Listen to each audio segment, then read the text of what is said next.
Hey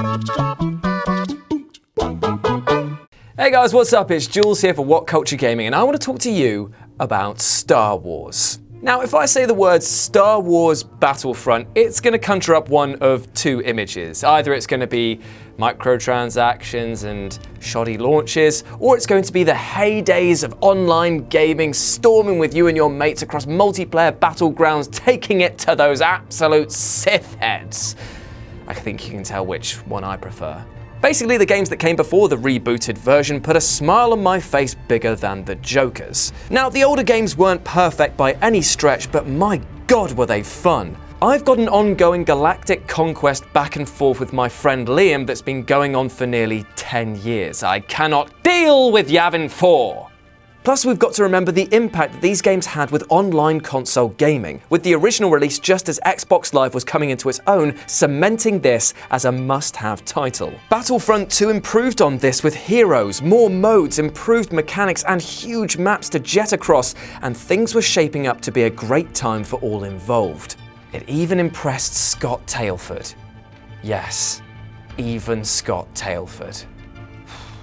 Yet, as with the Star Wars films, the Battlefront path has been a rocky and undulating one, and while Battlefront 2 shone bright, it will forever cast a shadow on what could have been the ill-fated Battlefront 3.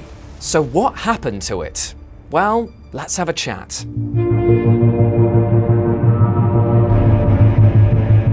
Boom, it's 2008 and things are hotting up, and not just because of the skip fire that is our economy thanks to all of those lovely wanker bankers, but because LucasArts has said that they're going to be working on Battlefront 3, despite being in a bit of a pickle themselves.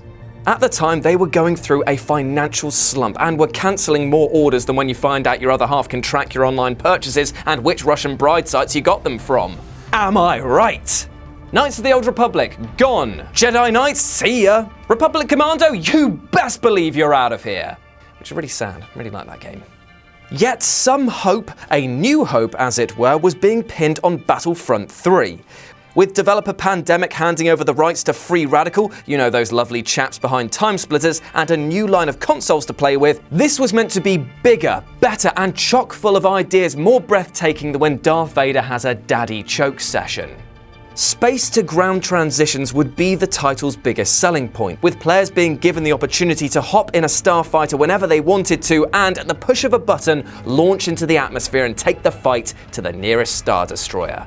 Then there was an ambitious campaign that would have built upon the foundation of Battlefront 2's, taking a cinematic focus wherein a star-straddling rogue called X2 would partake in the Clone Wars all the way through to Order 66.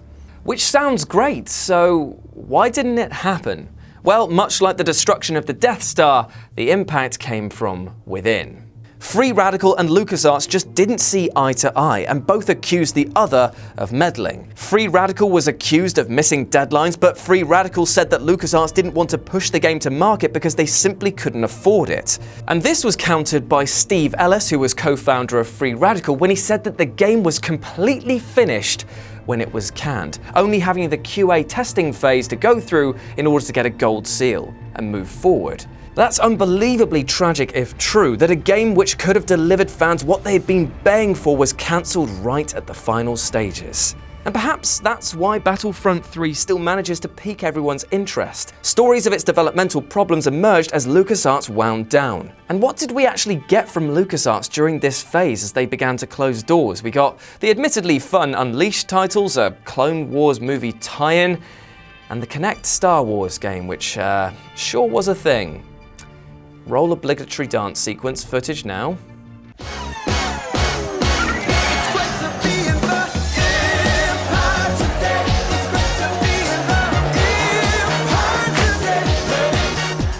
As technology moved on once more, the work to translate Battlefield 3 to this new generation of consoles would have made an even nearly finished project a monumental amount of work. So what was once very close was now so far, far away.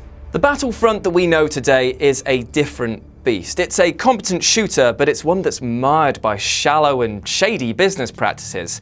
But we all know about that. What we should be doing right now is giving some thought to what might have been if some bankers had kept it in their pants and not pissed the economy down the drain. the banking clan, am I right? So to you, Battlefront 3, wherever you might lie, I raise my milk, not blue milk, I couldn't find the dye for that, and toast you. Cheers, old friend. That's not milk.